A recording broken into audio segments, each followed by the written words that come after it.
Happy Friday, guys, and welcome to another episode of Let's Talk Dubs. I'm your host, Bill T. Well, today we're kicking the studio with a round table.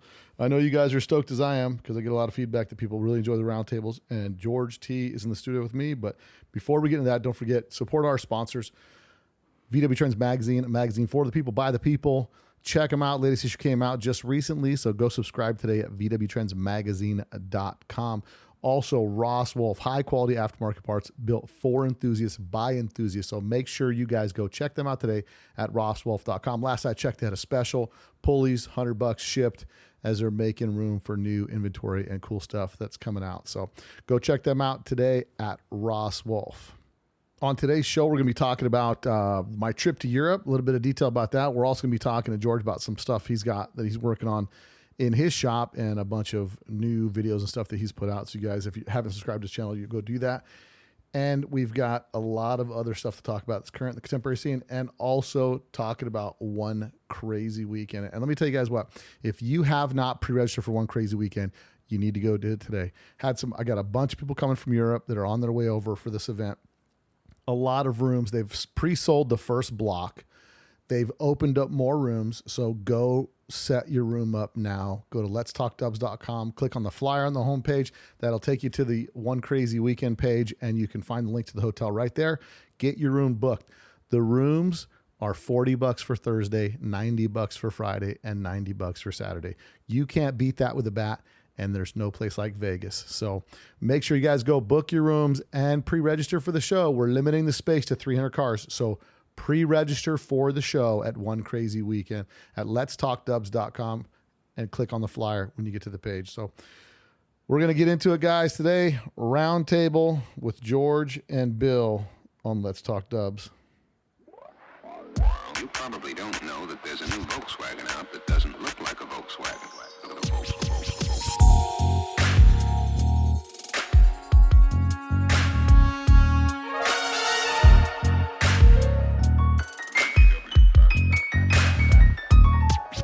It's got everything that people who like the bug like. So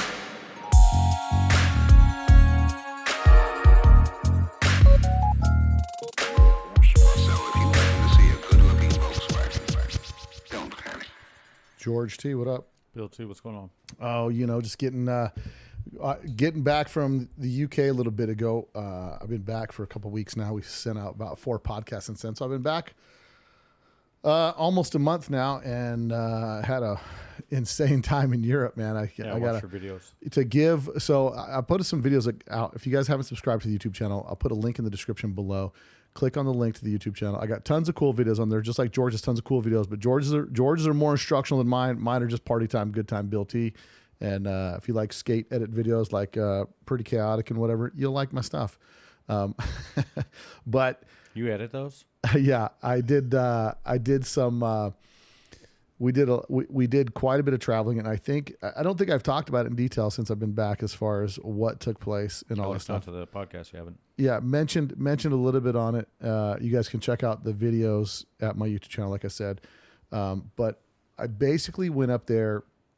We decided to go up for Badcamburg, which is the show that they do every 5 years, or every 4 years, and then we decided we would do Badcamburg in the beginning. And then piggyback EBI on. Well, originally I was going to go get my car was going to be done. And we were going to do some stuff, but the car couldn't get finished in 2 months. So there's a little tight time schedule there. Yeah, a lot more metal work involved than initially planned. Yeah, so wasn't ready for it. Which I wasn't even bothered about. I just wanted to go up there and hang out because it's become this thing where, like, I love going there, right? So we flew to the UK. Megan and I spent a day in London, and then the next day grabbed a train, took it all the way out to Essex where Andy's at. They picked us up at the end of the train station, and then we went and hung out with them near Coggeshall. How far is Essex outside of London? Coggeshall. If you take the train, it's like, in relation, if you're in Vegas, where are you going? Kingman? So no. So here's the difference. You gotta remember, it's Europe. It's all goat trails, bro. There's not a straight road to save your life. So if you're going, because London is like a spider web, right? There's the center, and then all the roads go out, and then you got to kind of catch a road. It's chaos. So if you take, I took a cab or a van one time when Evan and I went there. Mm-hmm. It took 2 hours to get to Andy's place by car. On the train, it's about a 45-minute ride. Oh, wow. and that's with stops in between because it's just a straight line, So Where the crow flies. and that was pretty. It's a cool experience, man. If you guys have never been. Essex rural? No, well, yeah, it's like a suburb city. It's out there. It's not like a city. It's not where he's at. It's real low key. You know what I mean? It's like a suburb, like a small place. You might have a grocery store or two, but it's just like villages kind of out there. But yeah, so it was. I mean, where he's at's an industrial complex, so it's clearly it's a pass through on a way to go into the port and stuff like that. So if you were going to like the southeast port of England, that's where you'd be headed to. So I think it's called Harwich. And you guys stayed the night in Essex? Yeah, so we stayed Coggeshall is like a little town just outside of there, so which is like a 5-minute drive. So we stayed. I call my people in the street would call it the Cog. So we stayed. Megan and I stayed at this little bed and breakfast type place or whatever. So it's just a crazy little village. It's been there since like 1400 something. Yeah. I think we stayed the first night. We stayed at this place called the Wolf, and it was built in like 1420. It's wild. I've got some video of it. I've got a bunch of personal video that I haven't put out, which I should put like maybe a sampler video. Like this is what it's like to travel to Europe. But it was crazy. Like this, the room was like you got to duck down to get in the door, and then it goes up, then goes down, and the staircase is like no two stairs are the same, either height or depth. No codes. No, bro. It's a little bit sketchy, dude. But we hung out there for the night. Next morning, went to Andy's place, and then I got the Katasrtophenshutz, the orange bus. Hopped in that. Andy came with us. He rode with the guys from Cool Flow. You've seen the first video, so we kind of posseed up together. And then rode out to the overnight ferry, which is super cool. So hop on the ferry, park the cars. It's really legit. Like you just drive through this thing, you check in, and then you pull up on the boat. And you really got to check in like about 30, 40 minutes before it leaves. Otherwise, you're just sitting there waiting to get in or do something. So we get on the boat, hang out, have some dinner. By the time the boat leaves the dock, and what's really crazy over there is the sun is up for so long. Like the sun doesn't go down till like 10:30. It's crazy, bro, because they're so far north. Yeah. And like I was talking to Andy today. It was 8:30, 8:22, and the sun was still out. It was like it is right now. Yeah. So stay on the boat, kind of hang out on the boat. It's kind of like a cruise ship, but not really. Yeah, I mean, I guess you could call it a cruise ship, right? With a garage underneath, like a parking garage underneath. And so you just kind of go up to this cafeteria area, hang out there, get drinks or get something to eat. And then, I mean, what's crazy is by the time we got done doing anything, because the sun is up for so long, by the time you like eat dinner, it's 9:30. It's crazy because you're just mentally, you just think it's still early. Right. Yeah. And then you're getting up early to do whatever you got to do. So we end up doing the overnight, get there the next morning. The boat docks at like 5:30 a.m. They start playing this music to get you up. Don't worry, be happy, make you crazy.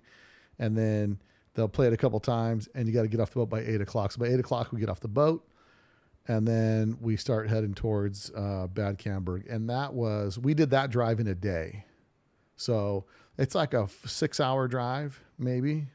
Or I think it's 4 hours from the port to there, but it was like an hour from Andy's place to the port, and then 6 hours overnight or 8 hours overnight sleeping. And then we get to Badcamburg. So here's the crazy thing, right? So I was expecting Badcamburg. You heard so many things about it, like, bro, it's the wildest, coolest vintage show, whatever. And I think what happens is we get so spoiled with these massive shows over here. And then having the end show be EBI, which was like 20,000 people at EBI. Yeah. We went to Badcamburg, and it was like in this small, it was like in like a football field that might have been like 2 square blocks. And it's just a grassy area. Estimation.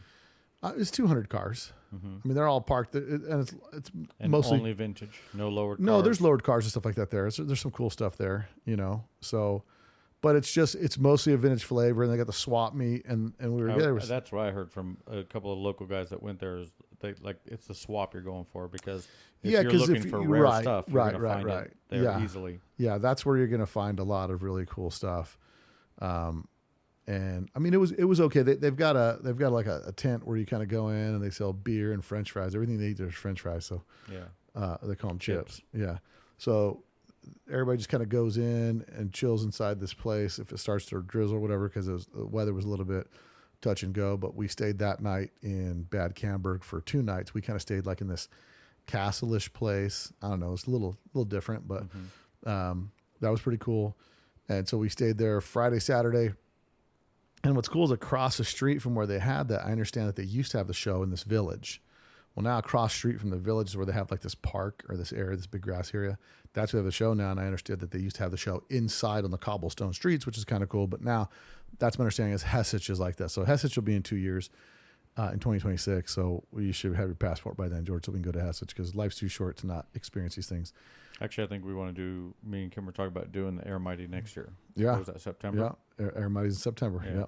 That's a cool time to go, dude. And so we ended up going to Badcamburg 2 days, and then we started the cow look. We started our way to Wolfsburg, where we met with Russell and everybody over there at Badcamburg. The cow look caravan started Monday, and it was going to go from Russell Ritchie, George Otto, and a bunch of guys coordinated this thing.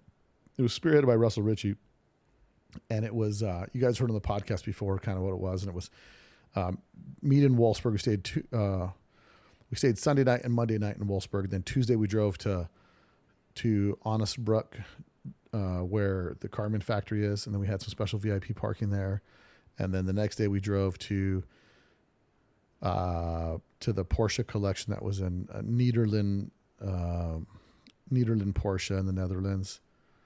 Gardnerland, I can't remember the name. I got it written down somewhere. But it's in the Netherlands. A big Porsche collection. Guy's name is Mark, that has this huge collection, and it's above the dealership, like in the second floor. Mm-hmm. I mean, he probably had 250, 300 cars there, and it was everything from, he had a section that was just Audis, and then a whole Herbie section, and then another section that was just, it was like, that'll be, there no video of that? That'll be the next video that comes out. That'll be on video 3, because that was the 3rd day. And I didn't put any video out of us touring the Wolfsburg plant, the Wolfsburg Museum, the Volkswagen Museum, which is not at the factory. It's at a different location, and we drove over to that. And it was kind of cool. They had a bunch of different Volkswagens from different locations. One of the cool things was one of the Type 34 Ghia prototype was there, which was, I put out a video of the prototype fastback, but this was just a prototype. Like it was just like a pearl white, super wild looking. I'll put a video out just on that car, because I spent a few minutes on that car, but that'll be in the next video that you'll see. And there's a bunch of prototype stuff there at the Carmen factory, and I'm sorry, not the Carmen factory, at the Volkswagen factory. So a bunch of different, just everything you can imagine. That'll be in the next video that comes out. So it's super cool. Then from there we went to the Netherlands, saw the Porsche collection, and then went to the hotel. After the hotel, the next morning we got up and we drove to a huge EBI collection put on by the Lowrider VW guys. I can't think of their name off the top of my head. I've got all kinds of keepsakes and stuff in the house for it, but trying to think of the guy's name that has it, and I don't know why it's slipping my mind right now, but it'll be in the video. You guys will see it. And it was a wild collection of like all this. He has a massive EBI collection, and then the guy also has a whole room just of NOS parts, from bus parts to bug parts to whatever, just anything at NOS you could imagine. He's got it, body panels, all that stuff.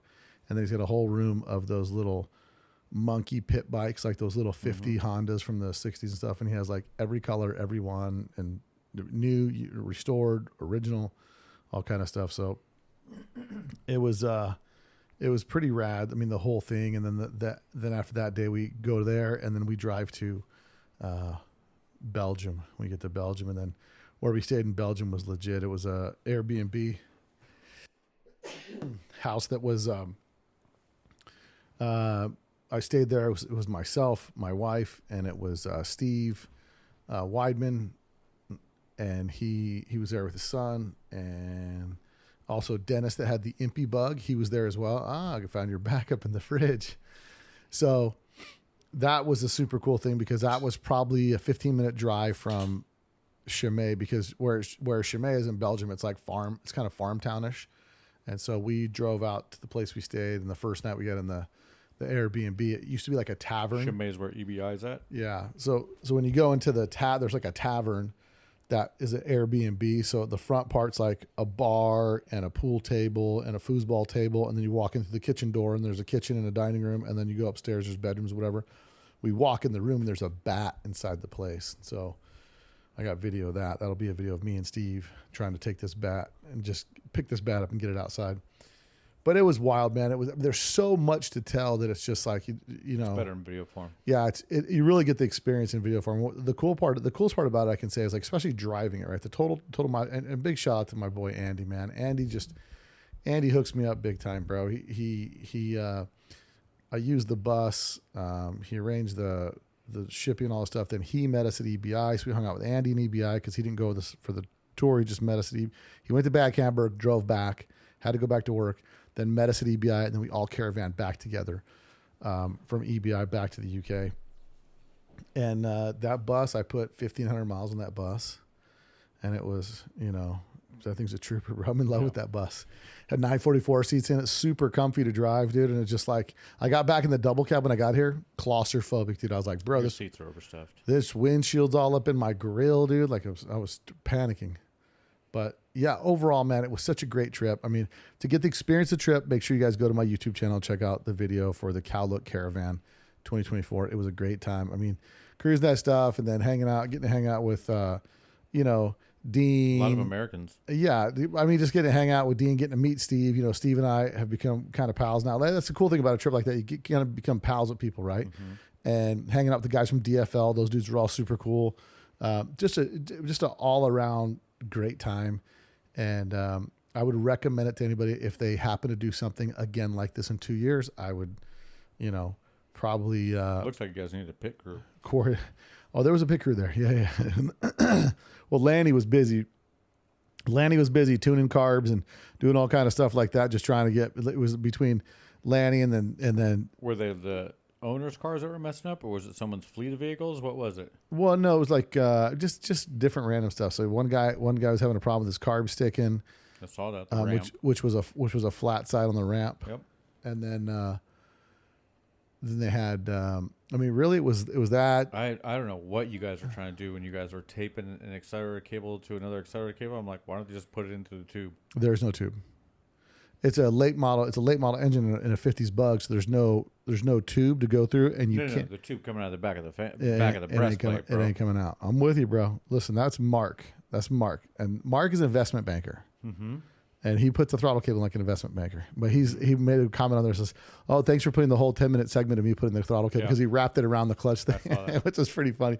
But you know, that's what's funny is a lot of people leave that stuff on the editing floor. But that to me, man, that to me, yeah. See, you're into short clips, but this was not short clip. This was getting the experience, bro. We just do different. You do a different video than I do. What it is, it was good. Dude. I respect every second, every moment someone's eyeballs are on my video, and I'm making sure I'm not wasting 1 second of their time. So if you watch my videos, I take out pauses. I take out it's boom, boom, boom, boom, boom, boom, boom, boom, boom, boom, boom. And there's a reason for that, because you're doing an instructional video. When you're doing an experience video, it's getting the experience. It's like having the experience, the jokes the guys are making. Down with you guys. Correct. Exactly right. That was the purpose. So you felt like you were broken down with us. Oh, it's just as miserable as everybody else on the side of the road. It was a good time. It looked like a great time, actually. No, it was a blast. And what was so crazy, like driving in Europe when you're used to it, what was funny is right after we crossed into Germany, the guys are just like, "Hey, Bill, take the lead and we'll follow you." And then I was like, all right, I guess I'll lead the drive, right? Like, I don't know where I'm going. I got GPS. I got the GPS, right? Whatever. And I'm like, why you guys want me to follow? They're like, we're not used to driving on the right side of the road, you know, because they're all from the UK and all the guys are in right-hand drive cars. Yeah. So like, it's easier. This is normal for you. So we'll just follow you, you know, because I've had it happen before when I went to Wolfsburg in 2014. I pulled out on the road, was on the wrong side, just bombing down the road on the wrong side of the road. So, but yeah, I mean, I think it was because I'm a natural born leader, but at any rate, yeah, the whole trip was rad. Shout out to Andy and Dee. I mean, Dee really hooks it up. She knows, she coordinates so much stuff. She's fully professional. You get her on the phone, you're just giving her your wallet, like whatever you need. Like, that's how she sounds on the phone, right? Like somebody from American Express Business calling you. But yeah, she's, And indeed, we're totally cool. I mean, everybody that we got to Shout hang out out to with. Russell Ritchie and George Otto for putting that on. Oh yeah. That's an insane. No, it was undertaking again, it doesn't even do it justice because like every time we'd show up, we did the DFL did that barbecue, which was super rad. You know, the one that's in the first video, and then the next thing when we go to the Porsche place, it's like we go to the Porsche place and they have this whole luncheon set up for us and all this stuff. I mean, they made some phone calls. They got us like where all the cars are parked in the Carbon Ghia lot. Like you're not allowed to be in there. It's employees only, but they opened it up and let, 20 some 30 cars in there, so super cool. And it's all those guys utilizing the resources and connections to get us a little bit of VIP stuff. So that was super cool, but it was just a great time. It was a great time, and you'll really get the experience by watching the videos, man. You check the videos out, and you'll really get the essence of it. And I mean, I clipped out 7 minutes that I did and just made a separate video of just the Type 34 Ghia Fastback because I did that. And I clipped that out. So I'll make that a separate video. I have a couple car interviews that I did with some people that had some cars over there. You saw the first one I put out with Dennis with the EBI.The. Yep. And then the pinstripe bug. I did another one with another guy named Dennis who has a green bus, who's a podcast listener that's from the Netherlands, and he's got a super sick early bay window that I did a video. That'll be coming out in the next week or so. And then I did a couple other talk-up videos about some cars. Those are all cut out and be separate, and they're going to be like 10 or 15-minute videos because there was a lot of little cool, intricate stuff to see. And I'm trying to just make I like the car videos go quick, the travel ones. The Ghia video. Oh, the Type 34? No. Which Ghia video? The race dude. Oh yeah. That car's badass. That guy's just got some straight up energy. My buddy, my buddy Max, he's legit. Well, and the next podcast that'll be coming out next week is going to be with Darren Harmon. So Damon Harmon be next week. He's from Texas, drag racer, quarter toy 2. He raced quarter toy and quarter toy 2. So he's from Texas. He was pit crewing with Max up there. So got to meet him. We got to talk, and he's got some super cool stories. So that dude Max had some amazing stuff done. That Ghia was badass. Yeah, that guy's when you get around him, you want to build a drag car. Because I made my own carbon fiber this, carbon fiber that. And speaking of carbon fiber, there's a guy that's making carbon fiber bus shells that reached out to me. So I was on the phone with him today. I'm going to stop by and see him next week. He's here in Vegas, and he makes the carbon fiber. It's a complete carbon fiber bus body. And he said a metal one weighs 900 pounds. The carbon fiber one weighs 86 pounds. That's insane. Yeah, and he's doing electric and all kind of stuff. If you get in an accident, is there a cage in it? We're going to find out all about it. Yeah. So your boy Bill at Let's Talk Dubs is going to find out all about it. And hopefully for one crazy weekend, I'm going to push my boy Kenny Fitzer to get that electric bus over here if he gets that thing done, the wide body electric 23 Kenny window. Fitzer. Call him. I called him. I called him today, left a message. So I got an appointment on Thursday of next week to drop off a bug over to Washburn Metal. That's why I was asking that. Thursday next week, I'm dropping off a bug to Brian Washburn. All right. Well, 55 3-fold rag. Have him do all the metal. Work. All the metal will be done. Hopefully, he said he's got a painter down there too. Maybe even just have that. Just get it done, bro. Yep. Got no desire to do this stuff anymore. So the pan will stay at your place. The pan is in your place. The car's going on the pan. Pan's going too. Okay. Because it has that Mendiola front end on it, and I have 2 brand new Wolf quarter panels for the front that have the. Oh, he's gonna mod them to fit that. They got to be. They need to be raised, and I'm gonna have it make it look factory. Like you won't be able to tell. Right. I need it to pull back for the tie rod, and I need it raised to clear the beam. So you had to do it on yours too. They had to clearance it for the front end. Buddy did it. Yeah, I'm just saying. Like I didn't. So when we went to put the body on, I didn't know that was part of it. I didn't know that was something you had to do, and the body wouldn't go down. I was like, well, this is junk. Like. Right.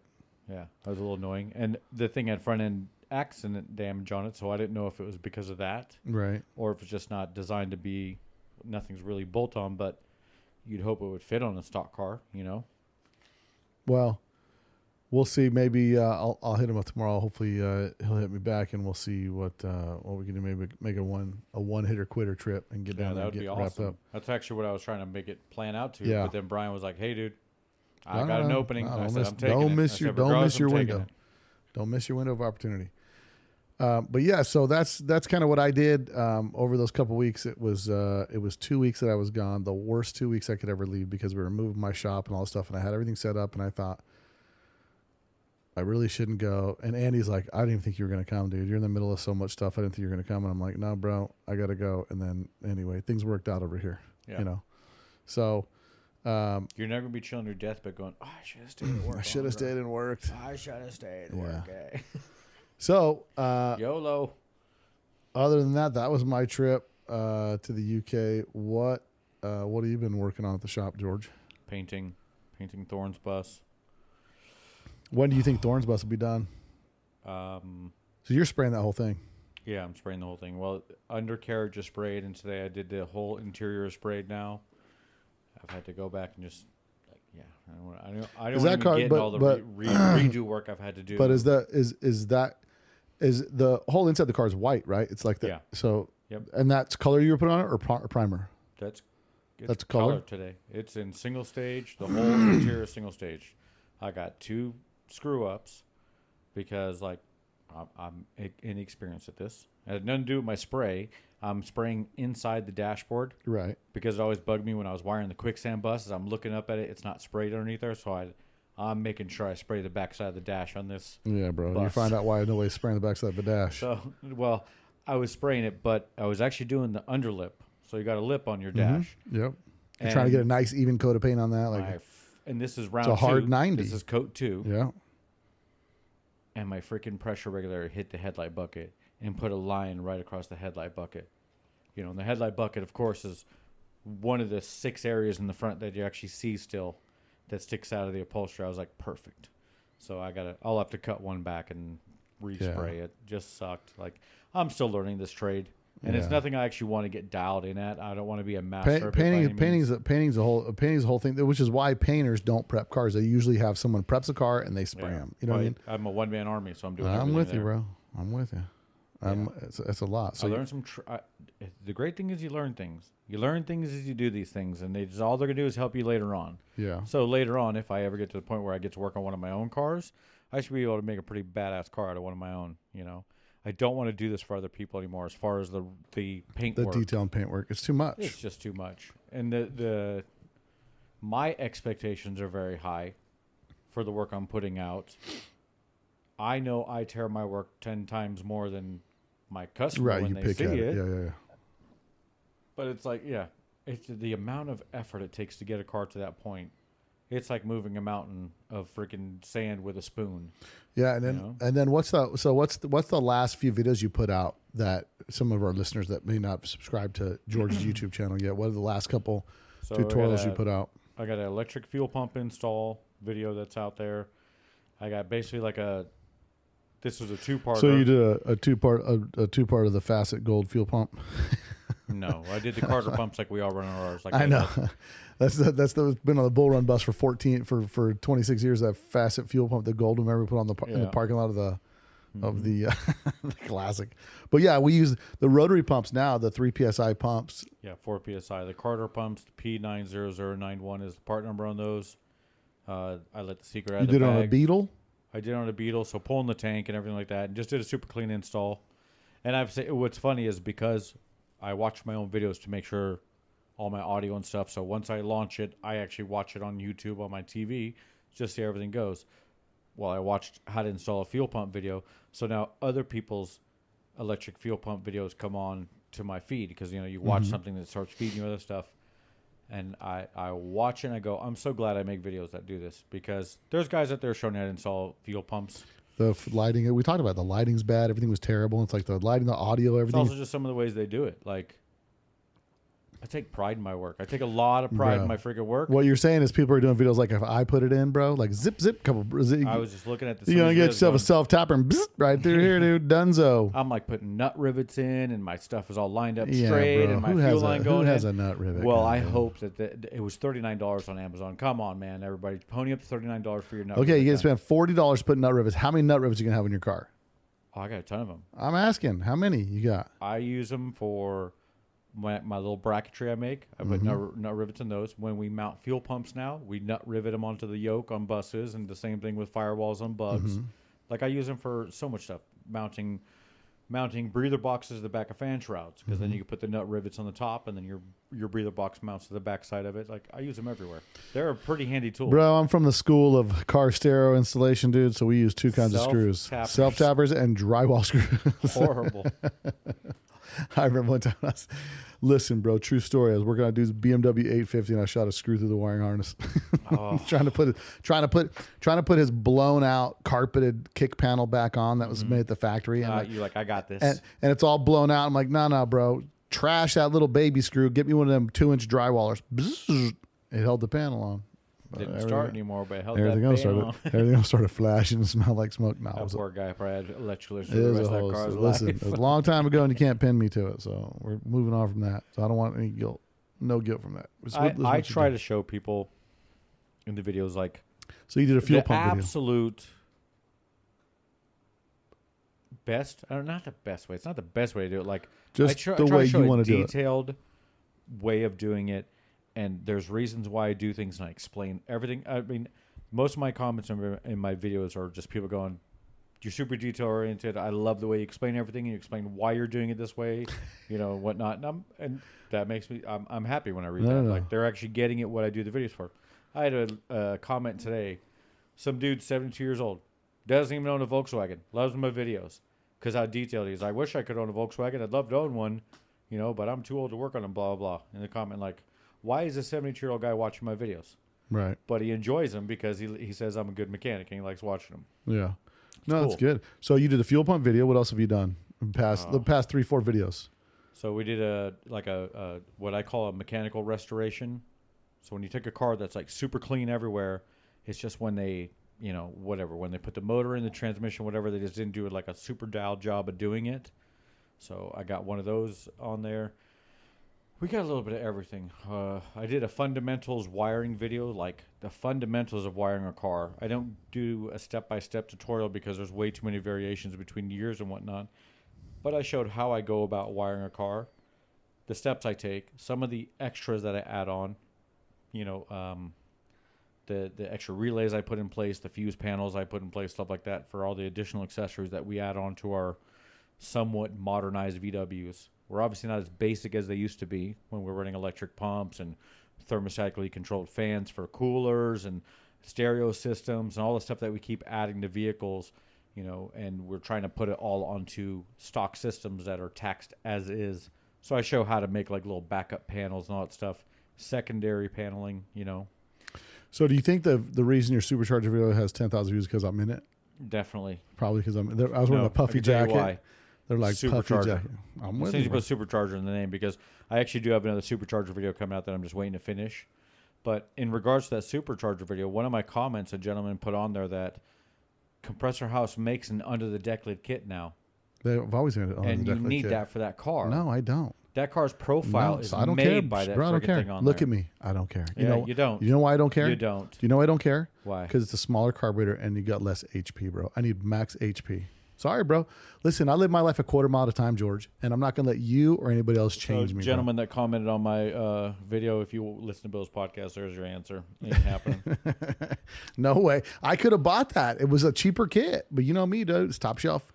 No, I like the I like the look. Trash. Listen, with a pop deck lid. Doesn't fit on that car. I don't care, bro. Look at me. Look at me. I don't care. I don't like what I don't like. I'd much rather have a pop deck lid and a motor that runs cooler because you're not getting enough cooling. We've already discussed this. You're not getting enough cooling in a doghouse shroud in an early car with no vented deck lid. Period. I don't care what you say. It's not going to have a Volkswagen added 20 vents on the deck lid when they did doghouse. As soon as they went to doghouse, 20 vents on the deck lid. So all you're going to do is run your motor hotter without the deck lid pop. So I pop it like it's hot. Mm-hmm. Pop it like it's hot. It's horrible and looking. The under deck lid kit uses like a Harley Davidson carburetor, and it's ugly, bro. It's ugly. It's under the deck lid, but it's ugly. So I'm into style points. You know what I'm saying? So styling up, but and you lose all the style with that popped off. No, I like it. I actually like to look at that bug with the pop deck lid. I kind of like it, bro. It reminds me of the 90s, dude. The 90s when I had it. Pop it like it's hot and get some cool air up in there. So Niels came to town with Air Mighty, so I ran into him at EBI, and we were chatting. He says, "Hey, I'm thinking about," because he came. It was Niels, Marika and his son Justin. So the three of them came in town, and I ran into him at the booth at EBI, and we were talking. He says, "I'm going to be in Vegas." I said, "Well, hit me up, bro. I'm pretty flexible with my schedule, and we can go do whatever." So he called me up, flew to town. I went down there, picked him up, and then right out of the gate, we just took him around, do some stuff. And what's cool is when I bring people here that haven't been here, I'll go do stuff that I haven't done, like to go look at the sphere beetle that's down there at the lobby over there at Resort World. So went checked that out, and then took him to Pawn Stars, took him inside there, because it's kind of the thing. It's a Vegas thing. People like to go see that. And luckily, it's hot as balls, bro. And nobody, like when I tell you, normally there's a line coming out of the pawn shop that's like goes around the corner. No line. It was hot as a mug. And then it was funny. So I had Theo with me, my son. And then we had Marika, his wife, and then Justin, his son. And I said, well, let's go to Fremont Street. It's fairly safe during the day. Well, not really. And what was super hilarious is, Theo's like, have you guys ever met any celebrities or any of that kind of stuff? And we ran into a celebrity over on Fremont Street. You know who it is? D's Nuts. The guy that does the D's Nuts video. Get out. The dude with the wrecked teeth. Yeah. He had a tattoo right here that said D's Nuts. I'm like, bro, I think that's the D's Nuts guys. And they're like, my son Theo's like, no, that's not him. I'm like, that's him, bro. That he had a tattoo. And then we got up close, looked at him, and then they looked at the thing. They're like, "Oh yeah, that is him." I said, "Bro, you should have paid the guy $10 to give you Air Mighty's These Nuts." But that's what I was thinking. How funny it would be if that dude showed up at one crazy weekend. Pay that dude $50. I'm gonna give you $50. You got to walk around the car show, take pictures with people.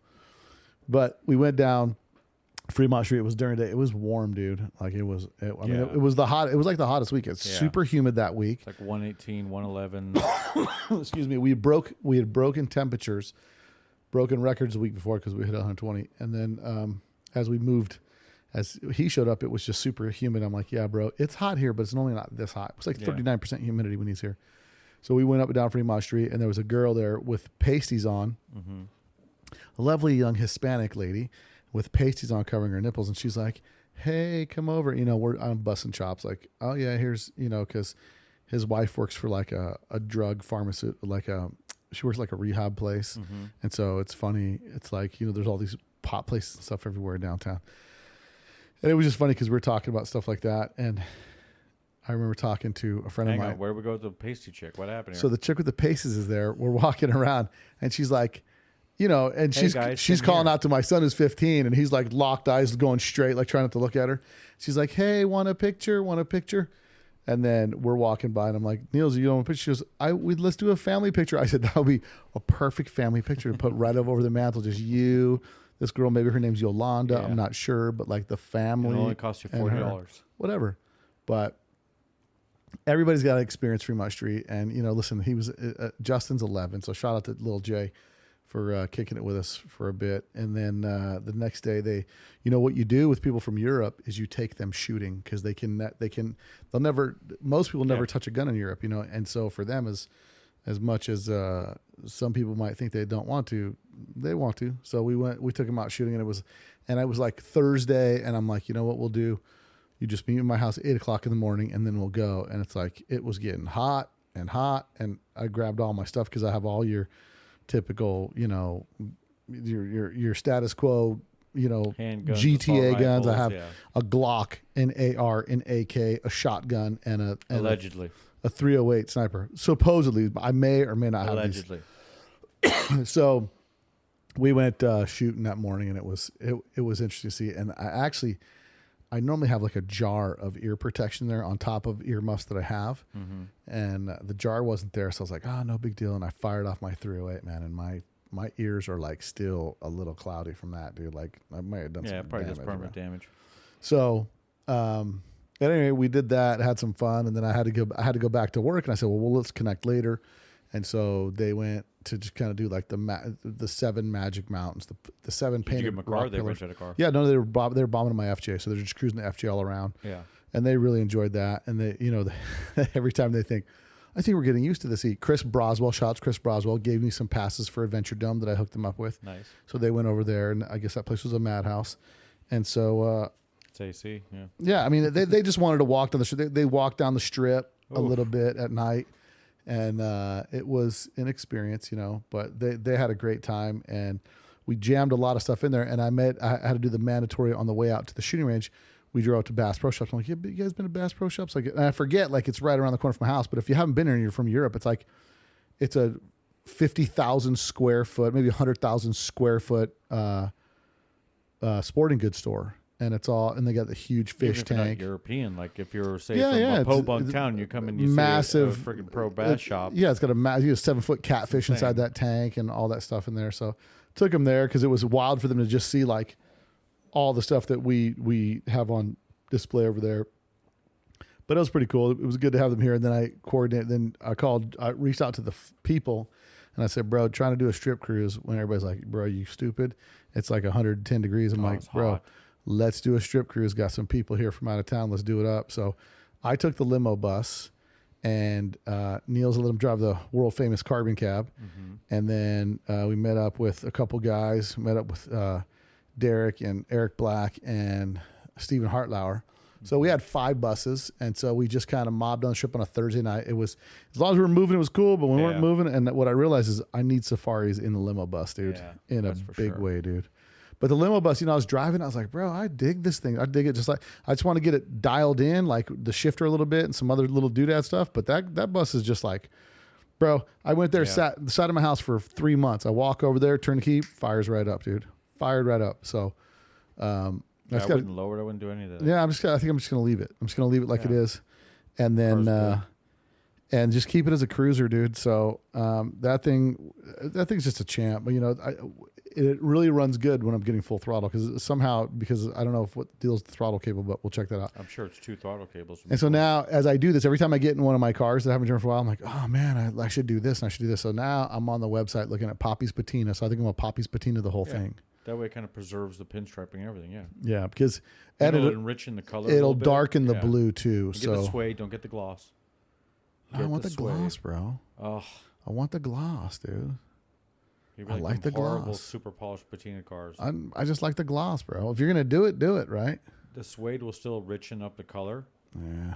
Like Eric Black did the same thing. He got the gloss, and he said, "Yeah, I'm switching to the suede for the square back." Oh, he already glossed it. Yeah, he wants to switch over to suede. Yeah, so we might have a Brover Holland and call you over and we'll do that, dude. I'll do the suede, dude. I'm telling you right now. Why would you play it? It's all you want to do is richen up the color. Make the pinstriping pop, and that's what you're gonna get. You put the gloss on it, you're gonna see every wave, wrinkle. Yeah, but I think it's kind of cool. Ugh. We'll see. We'll see. I still haven't pulled the trigger. It's like $200 for the kit to do something that big. I was about to say, like you need to make sure you got the square footage down. Yeah. So if you guys have any experience with Poppy's patina, hit me up. And let's. There's a few companies out there now doing like some sort of clear coat, brush on. Rag on whatever clear coats. Yeah, so we'll do that because that thing I need some rubber window seals in it. Yeah, you got to rebuild it. I'm about to do a video on that. I'm going to set up the cameras to actually film a video on rebuilding the front window frames of a bus because I got to do the thorns anyways. What are you talking about though? Like pull out frames, the whole thing, how to press in the glass. I gotta come over. I tightened mine up way too tight, dude. The driver's side didn't even open. It's like you gotta fight it to slide that slider, dude. That's you put they're slotted. I got you, bro. The bottom ones, you got them way too high. I bared down them. When I was done, I was like, that ain't going nowhere, bro. Guess what? That window ain't going nowhere. Anywhere at all. Anywhere at all. That window ain't going nowhere. So, but yeah. So I'm thinking about doing that with one crazy weekend's coming up, so I got to get my shoes laced up, get my cars ready because I got a fleet of cars to be on the streets. Mm-hmm. I got to put I want to put the motor and get that car done. The Ghia TC. I just want to put that pancake type 4 in there. I got to take this. What I'm waiting on is taking this alternator to have it rebuilt because they don't make those alternators anymore.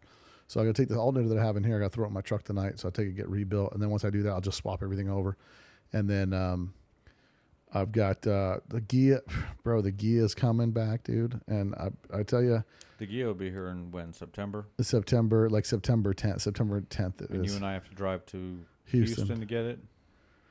And so I'm pretty excited about that. I know you've seen coming with us. I don't know. We'll have somebody go with us. There's plenty of people who want to go, but I'm sure that that you've seen parts of the car that I haven't seen yet, and the stuff that I have seen. Who told you that? Is super. You did. I haven't seen. No, he told me he showed you stuff I haven't seen. Yeah. Andy told me. He said, "Don't tell your brother I'm showing you this." See, that's how good I am, Andy. Never did I crack. All right, No, you crack, bro. No, bro. I can't. Anyway, it doesn't matter. I don't know. Andy told me. I think you might have told me, bro. I didn't. No, I think you did, bro. But anyway, it doesn't matter. Keeper, it doesn't even matter. It doesn't even matter. He already told me. He's like, bro, I was wanting so bad to show your brother some stuff. And here's the cool part. When you have a part in building a car, and I am like, I wouldn't call myself like a nitpicker and that kind of stuff. But when I have an idea in my head, I want the idea that's in my head. Yeah. I'm just going to be built the way I want. And so we were talking about that a little bit. And a lot of people are like, they're scared to build something the way they want to build it. So say, hey, I like the way you build cars. Build this car and I'll give you artistic freedom on it. And then you'll see a pattern with how somebody builds some cars and how they turn out and all that kind of stuff. But it was the same with Buddy. When Buddy was building my Type 30, my first Razor, he was like pushing me hard for Fuchs. I said, no, dude, it's getting the Cosmics. It's getting the Cosmics because of how rare they are. And then the wheels that I have on my car that are coming up. And there's pre-reproduction of them too. So that was a big deal. Correct. It was like 2 or 3 years before they reproduced the Cosmics. And so, I mean, you bought a car just for those wheels. What I really like, that's the thing. Like when I saw Randy's car, I thought, what would be more rare? That car inspired me. So it would be more rare than that car, and what's more rare than gas burners? And it was Cosmics at the time. Yeah.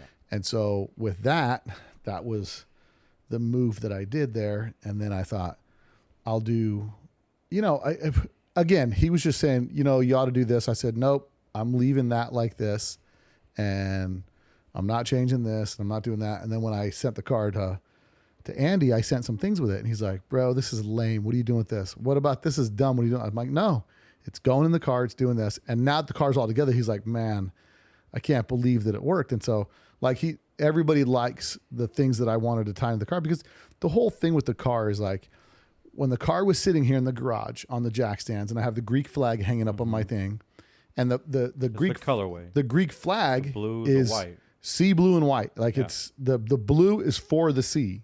That's why I didn't poo-poo the idea the first time you called it Zorba The Ghia. So when I looked at it, and I'm sitting there looking, there's a picture on my Instagram if you go back, and it's like, it might be on my Bill T Vegas, and I got a picture of the Ghia with the flag in the background, and I said, this car is going to be Zorba The Ghia, with the difference is I don't know if the roof's going to be white or not. But notwithstanding that, it was a whole idea. And so what I did last time is I got super rare wheels. Well, I went back to Hefe, who had the Cosmics. I bought his Bug, and then I got a set of those Kleeblats from him, and we are going to do the Kleeblats on there. And then we just took a different turn, and we did some custom wheels for it, which are super clean. But they're based off the Kleeblats. They're there. Huh? They're based off the Kleeblats, but they look totally different, and they look like they were made today. Mm-hmm. And it's 4-lug, because everybody's going, why'd you do 4-lug? And that's the reason I did 4-lug. I love it. I love the balance of a 4-lug wheel. Not a lot of them look good, but this wheel looks freaking spectacular. And I'm excited to get it. I'm excited for people to see it. And so the whole thing is, when we're going to get this car, I'm not going to see the car. We're going down. You and somebody else are going to get that car, pick it up, which is, by the way, it's being shipped by Kingstown Shipping in the UK. So if you guys are looking to ship a car here to the UK back, connect with Kingstown Shipping, kingstown.co.uk. Go check them out on their website. They're the ones that are going to be shipping the car back over. So shout out to Kingstown Shipping. And so we can't allow Bill to see the car. That's why I have to go with someone else. So we're bringing Bill and I and another willing participant are going to drive down to Houston, and then I have to load the vehicle into an enclosed trailer, strap down everything. Then we put a car cover over it. And then when we get in town, Andy's asked me, bring the car to your shop. I don't want him to have it at his house. Just take it over to your shop. So then we're just going to go to the shop, cover back over and I think, and I told him, I said, I'll just leave it in my trailer. I trust me. I don't, because of how stoked he is to show me the car, I don't want to look at it. He wants me to see the car the first time. And what we're going to do is unveil it at one crazy weekend at the car show. Like, he'll have the car, and what we're thinking, maybe he's going to drive it in or something. And I'm going to see the car for the first time when everybody else sees it for the first time. So I'd have to be there Friday night. What's that? It would have to show up Friday night. My trailer will be my trailer will be there. You know what I mean? So, but we'll see. There's going to be, we'll figure out. We haven't finalized that part of it, but he definitely wants to be there when I see the car for the first time. and I'm excited. And what makes me so stoked is talking to Andy. He's like, every time I talk to him, he's like, mate, I wish this was my car. He's like, every time I look at your car, bro, he's like, I can't, he's like, this car is so, he's like, it gets me so hyped to want to tear mine apart now. The gold wheels with the blue and it looks really good. So, yeah, I'm excited because I've seen all the little bits and pieces that are going into the car, and I know how it's, I know how it's all going to come together. So I'm super excited.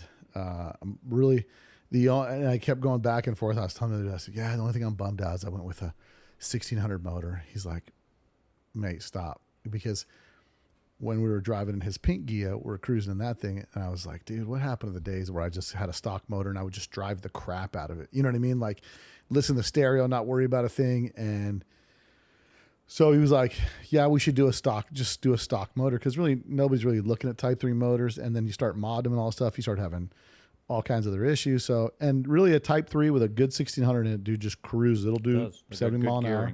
So, especially with the dual carburetors, because it gives you the more top end on the freeway. And I've seen the motor, and he sent me a video of the motor starting, like just just purrs, you know, and it's biggity bone stock, dude. It's got a like my stock fuel pump, dude. It's got everything. No monkey business, bro. It's like, you know, so it's got the only mods on it are, shout out to Type 3 Army, Justin Type 3 Army. He sells the bigger chokes for the stock carbs. Put those in there, the stainless steel.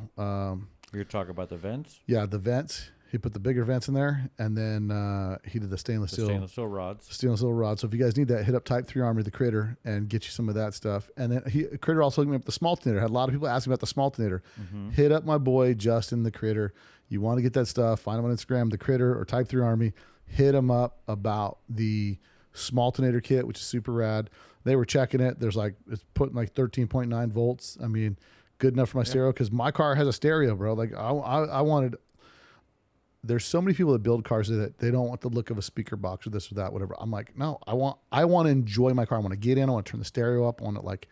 I want to all the more reason to have a stock motor. Correct.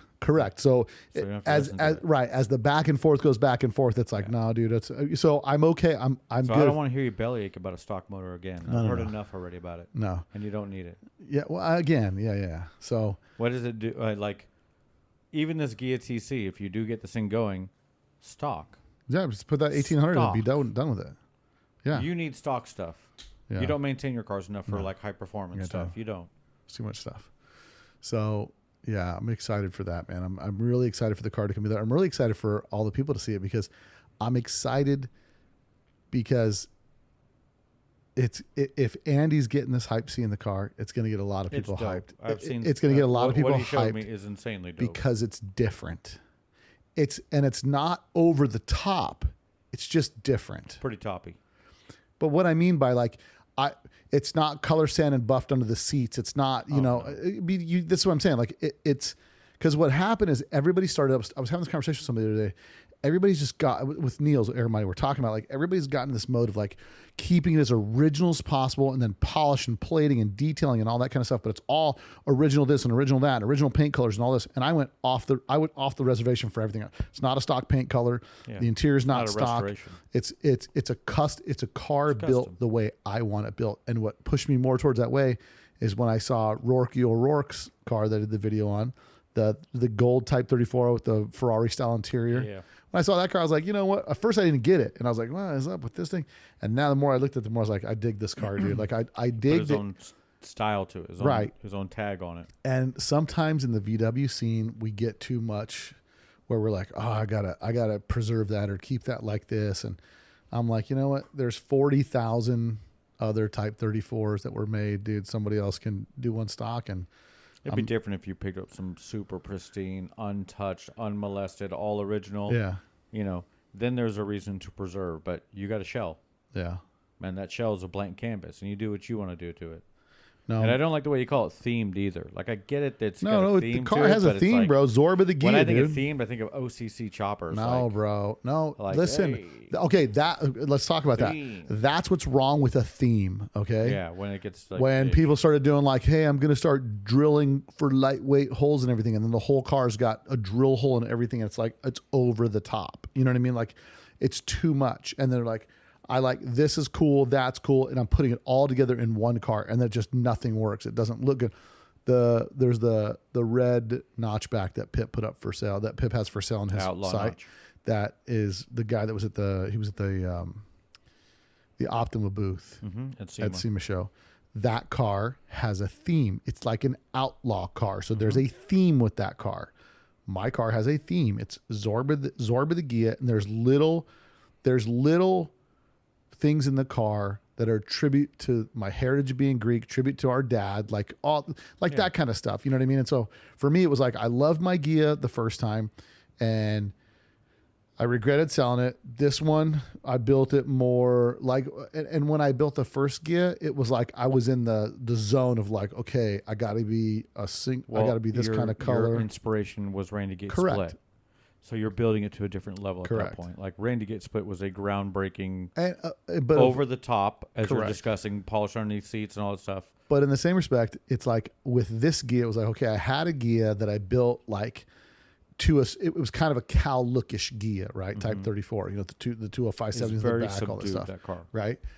And with this one, it was like, nope, I want to do it. And when I saw the Greek flag, I thought it would be cool. And then what helped push me in that direction was seeing Rourke O'Rourke's interior, and I was like, you know what, dude, I dig how there's like the Ferrari flair. It's such a unique car too. Like, to take your own lean on it and go your own lane on it.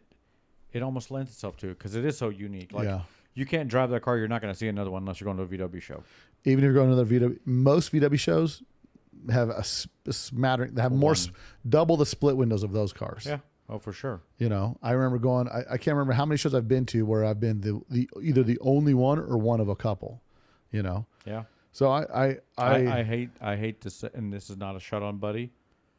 The gray 34 couldn't be fully appreciated unless it was on a lift.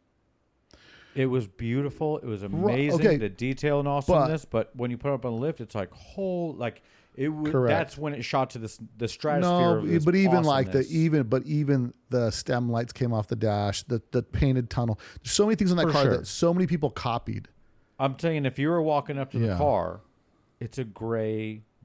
It's muted. It's the car subdued. Was muted. It was, but you got to remember this one. But that car, because it has a metallic in the paint, gold wheels, because it has the gold wheels, because like you being like your little brother, because you wish, because the other details that would have been put into the paint in other areas, it pops. Like it's not subdued. It's, hey, what's up? I'm here, dude. I love it. I think it's awesome. But going back to that, when you're looking at the Type 34, the Type 34 was slate gray.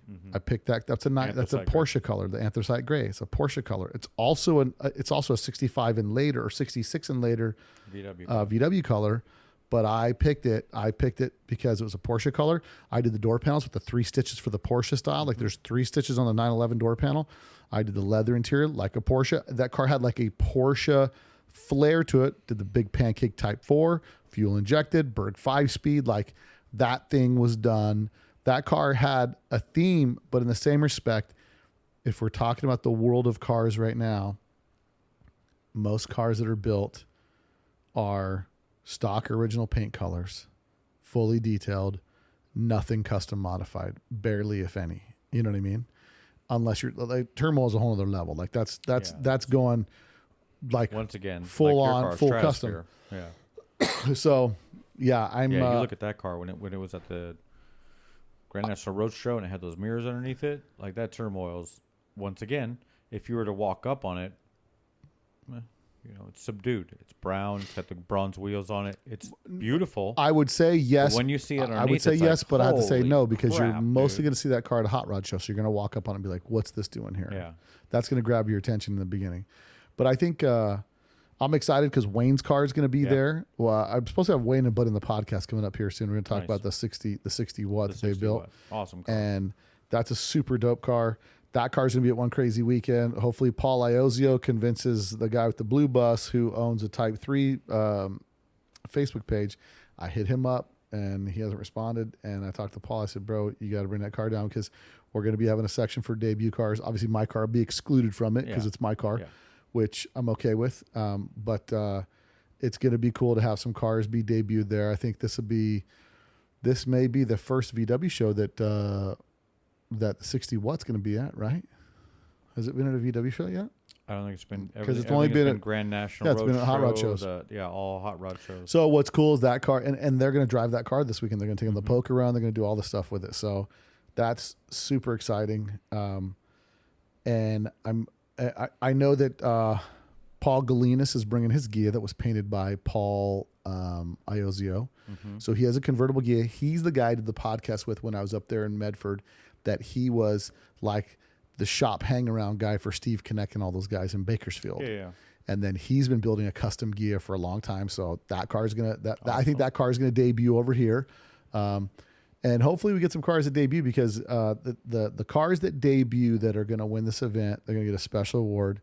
In addition to the special award, they're going to be the featured car on all the promotional equipment, the promotional marketing stuff the following year. The posters, the T-shirts, any flyers that we do for it, your vehicle will be the poster child. Correct.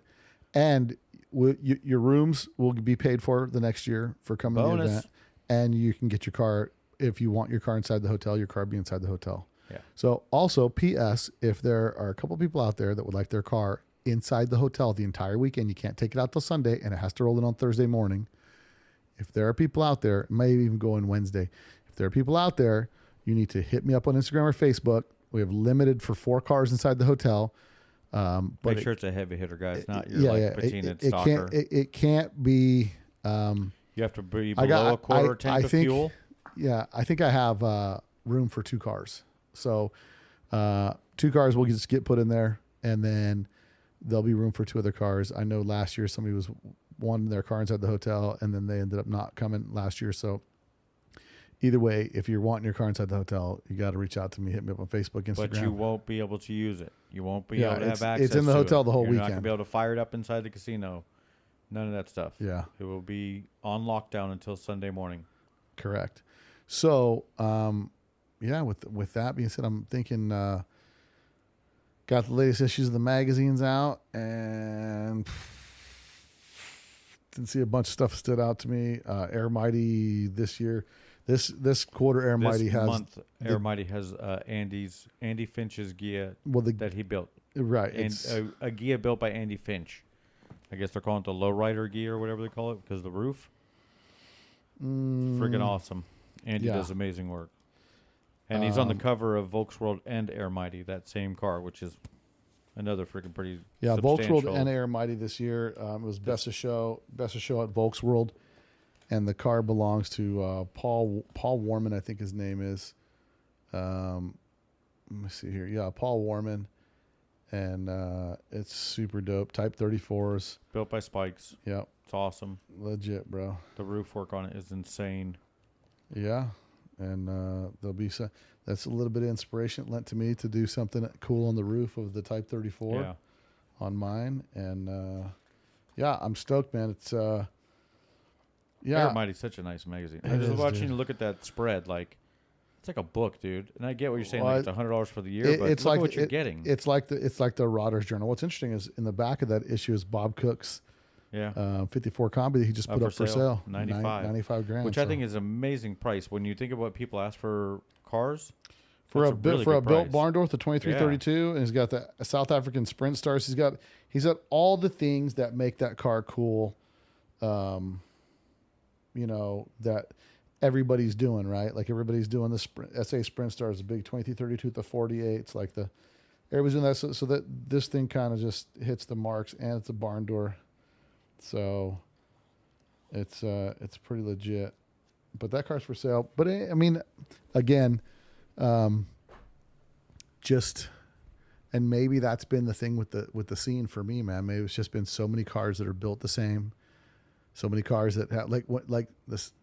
No disrespect to anybody, but the SA Sprint Stars, they become a fad, and then 50 cars have SA Sprint Stars, and then. Like when I did the Cosmics on the Ghia, nobody was running Cosmics, and that was the reason. That was the reason I got the Cosmics, and then they reproduced Cosmics. Then everybody had them. Everybody put Cosmics on everything, And well, honestly, the first show I went to, I had 17-inch BRMs when I put them on my car, and there were 3 other buses next to me with 17-inch BRMs, and I said, I'm changing my wheels in my head. Like, these are not going to be on here for a long time. BRMs were the first wheel of choice on the Bull Run bus. Before it was Bull Run bus, I was like, oh yeah, I'm going to do these wheels. And then I met Russell, did the 911 disc brakes, and then I went to a show and I saw a bus at BRMs. When the 15-inch BRMs came out, and I was like, no, because that's the whole thing, right? What can I do different that nobody else is running? That's why I switched and went with the whole German look kind of thing with the Bull Run bus. But yeah, that's the thing, man. I think you don't see enough people pushing, just trying to push stuff to get out of the box, and it's hard because there's this unspoken rule in the Volkswagen world where it's like you can't do a non-Volkswagen wheel on the car because it's got to be a Volkswagen wheel or whatever. And I'm not a believer in that. You know me, I ain't, bro. I'll throw on some PT Cruiser stars in a minute, bro. It's going to happen, bro. That'll happen. Mm. But, there's a lot of ways that the hobby like marches a certain way. And I think if you're from a generation like the generation I'm from, you're okay with doing custom. There's always a flavor of throwback. Like I would love to build, like a replica of Cat's Rag. That car, that's like one of my favorite cars of all time. Just the raspberry, the Fuchs, the chick with the Spanish hat the on, stance, the stance, all that stuff. But I like doing stuff different. I'm super excited to get my Ghia back because it's going to definitely be something different. And it can be everybody's cup of tea, and I'm okay with that. I don't need it. Neither is Future Shock. Yeah, I don't need it to be. It's only gonna be, and whose cup of tea it's got to be? It's yours. Well, that's it. Everybody else's opinion, they can keep. You know what? They can go get their Type 34 and do whatever they want to do to it. Matter of fact, if you guys are looking for a Type 34, you want to build one, I got one for sale for about $10,000. It's a mostly complete car. Needs everything. Needs a full restoration, but mostly complete. So let me know if you're interested in that. It's a 64. It's a push button dash 64 Type 34 Karmann Ghia. So if you're looking for that, but yeah, I mean I'm excited. One Crazy Weekend's coming up. It's really shaping up the pre-registration and all that stuff. Book your rooms, guys. Yeah, but we cannot stress this enough. Like you need to have your room booked 30 days before the event. Last year we kept pushing New Orleans and they kept opening more blocks and I think we tried their patience on that because there were events happening that weekend where they got to charge way more for them rooms than we pay with our VW discount. So please, guys, book your rooms. Go to letstalkdubs.com. Get on there. Get your room code. Pre-register for the show. Let's make sure that we have this thing nice and organized. Yeah, let me make something clear for everybody. So when the rooms are Thursday night, $40, and Friday and Saturday night, they're $90. The hotel charges a resort fee of $40 each night. Okay. Mm-hmm. So it's $80, $130, $130. So I had somebody like, oh man, you said it was this. I'm like, dude, listen, it's Vegas. Okay. First stop complaining. Cause I'll stay at some Roach Motel in Southern California for $225 a night. Yeah. And it doesn't have the amenities the hotel does. Doesn't have it, it stopped. That place we stopped one night was $500. Right. Yeah. One night. Crazy. It was 2 nights. Sacramento. Yeah. Sac. It was like 1925 Hilton. Yeah. Yeah. But listen, it's the room rates are good, even with the resort fee. That's think still about better. this. You go to California, you get a hotel room. Let's say you're going to go to a Holiday Inn or something like that. You're going to pay $200 a night. Mm-hmm. They're probably going to charge you to park. Mm-hmm. You won't have room for trailer parking. Nope. At our you hotel, have to put that somewhere else. Our hotel, you got room for trailer parking. Yep. They don't charge to park. You got room for trailer parking, 24-hour security. Your Volkswagen's on lockdown all night. Can't nobody mess with it. It's 24-hour security out there. And then you get the casino. You can't gamble. You can't go gamble over in hotels in California. You can't up in here. And it ain't the same, bro. You go to some... You can go bowling. Yeah. We got bowling alleys. Watch a movie. Get something to eat. Whichever you want. What you need. What you need, player. Yeah, so... Hey, you need some leather-footed girlies? They're hanging out on the corner, dude, right across the street at the Terribles over there, dude. Some Terribles. Get you some of them girls, dude. Couple of full-body jumpsuits. $50, bro. They do whatever you need. Wash the car, detail the wheels, whatever you need, I don't bro. think they wash cars. I think I've seen that video. I think they polish something, but not cars. But yeah, I'm super stoked for that. Anything else, George, you want to hit everybody up on? It's going to be probably about one more week before I post out my next video. I'm thinking about possibly putting an ending to one of them I have right now, and that way I can put it out. I'm trying to be consistent, but I'm a one-man army, and I don't think you guys want to watch me paint cars. I think it's pretty boring. And usually my videos are pretty much what I was working on that week or the week before. So be patient, guys. I got more videos coming out. It's The Wagon on the YouTube channel. WAGEN, like your Volkswagen is spelled, The Wagon, on YouTube. Go subscribe. By the way, hit 2,222 subscribers earlier in the week, and I want to thank every one of you for that. That's awesome. Yeah, well, that's cool, man. 222 is where you're at.